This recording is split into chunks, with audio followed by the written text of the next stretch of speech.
It doesn't matter if you have PhD in finance or investing. It doesn't matter if your name is Warren Buffett, Charlie Munger, or Elon Musk. If you do not properly do your due diligence, you should not open your mouth and express your opinion about a particular investment idea because it will cost you big. And not only this, it will cost your followers big. For example, Michael Burry was wrong on Palantir.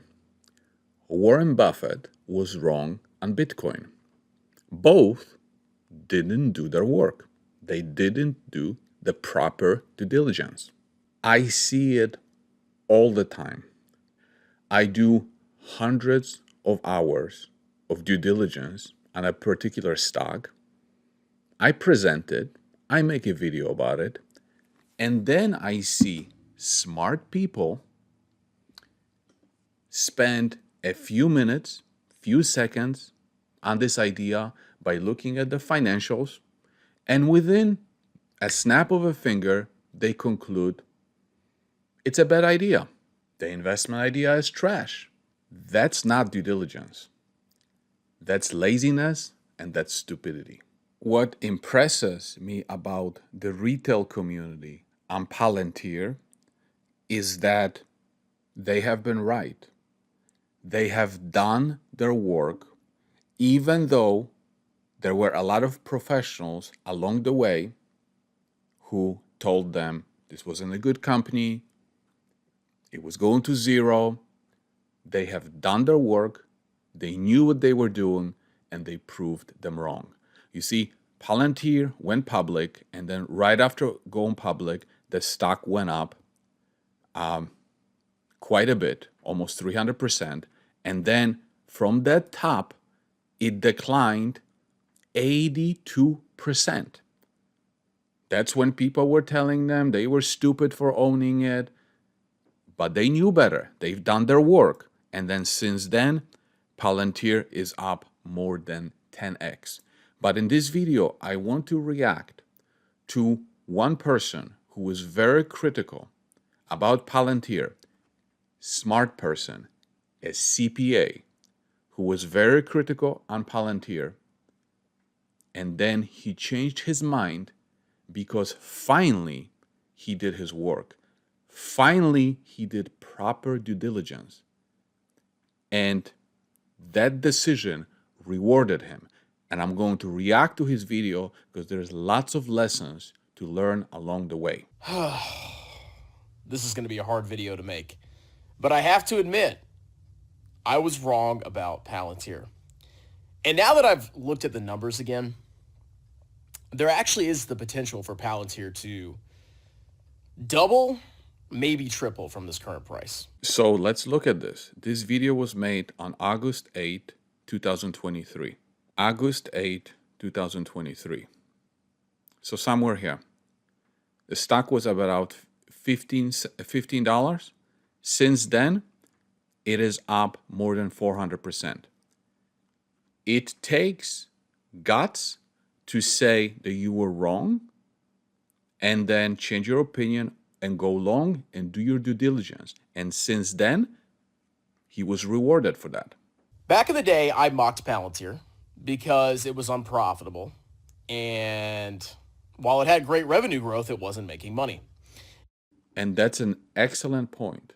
So many accountants, smart people, will look at the numbers and will say something is unprofitable today, 3 inches in front of my face, it's unprofitable. Therefore, I will not touch it. Therefore, it's a no-go. Very narrow-minded thinking.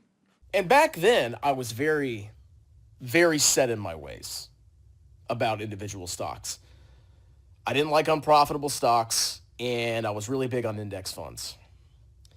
But now that Palantir has basically recovered, I've realized what a fool I was for going mostly in index funds. A total fool. I was wrong, okay?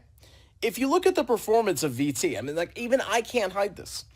If you look at the performance of VT, It's massively lagged Palantir for the last year or two. Okay, even the last 5 years, VT is only up on an absolute basis 30-something%.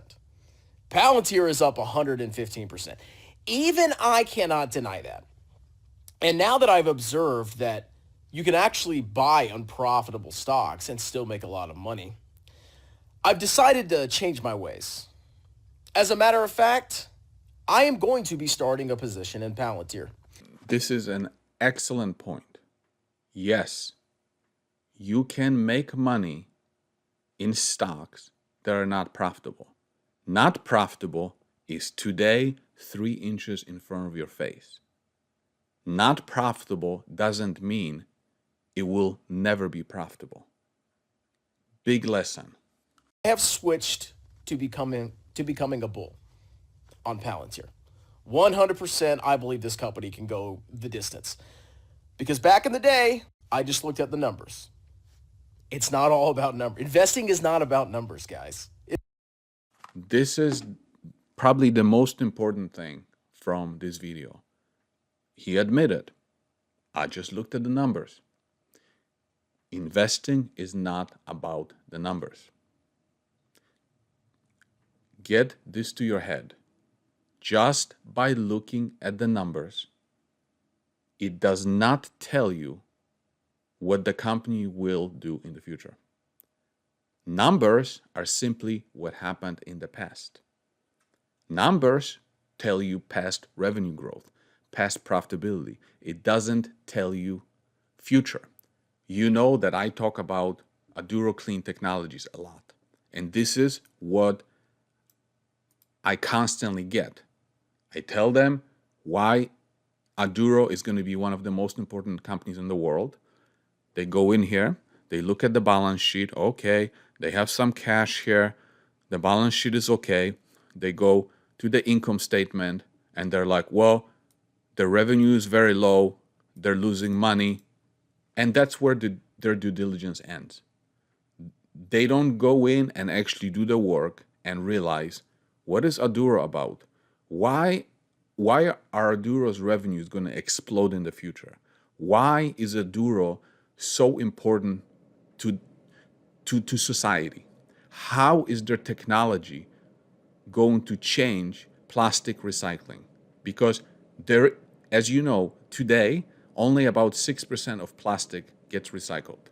And Aduro is the only company in the world that has the technology that is able to recycle plastic profitably. They have Shell working with them, that they have Total Energies working with them.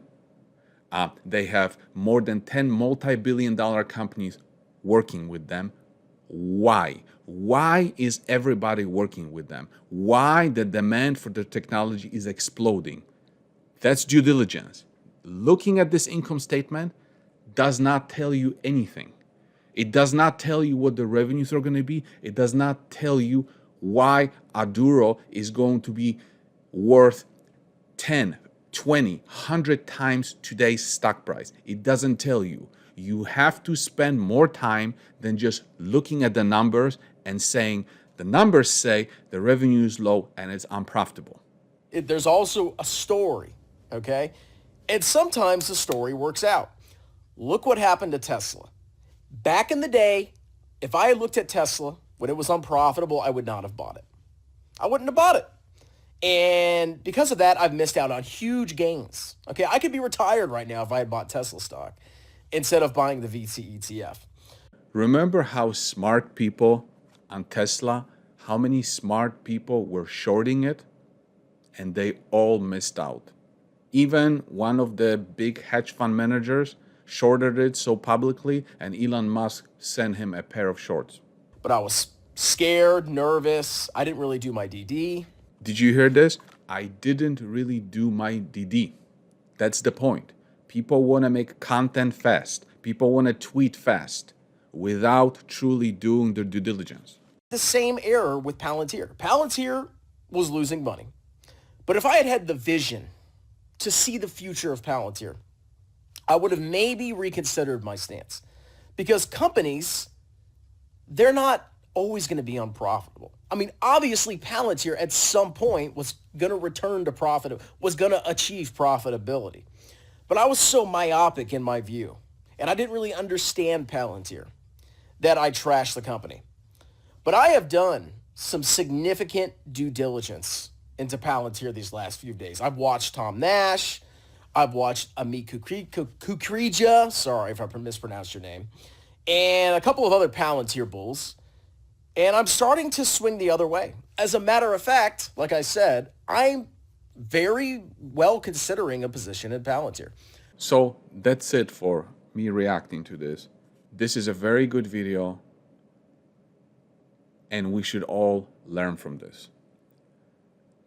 Don't make fun of other investors being in a cult stock, whether it's Nvidia cult, Tesla cult, or Palantir cult, and just make fun of them instead of trashing their investment thesis.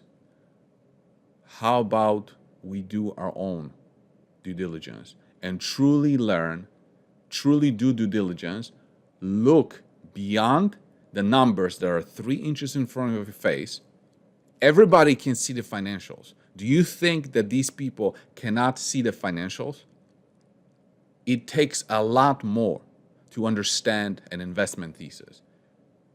Why are the revenues growing? What is so special about the company? What is so special about Palantir? Why are customers buying? Why is the revenue going up every single quarter? Why are government clients increasing spend on Palantir's products? Why are commercial clients spending money?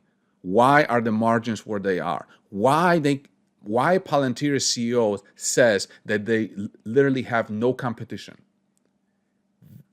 After you are able to answer these questions and understand what it is that the bulls see, it's better to keep quiet, because looking at the financials and making a snap decision just because today the company is unprofitable, today things don't look good, again, that's not due diligence, that's stupidity. And kudos to Strongman Personal Finance for making this video and admitting that he was wrong, changing the opinion and actually going long on Palantir.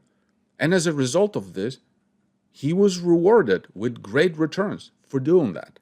And I see the same people now on Aduro Clean Technologies looking at the financials today and making a snap judgment about it without truly going in, studying the technology, studying the problem, understanding how Aduro solves that problem, and then understanding how Aduro's shareholders and the company will get rewarded for solving this problem.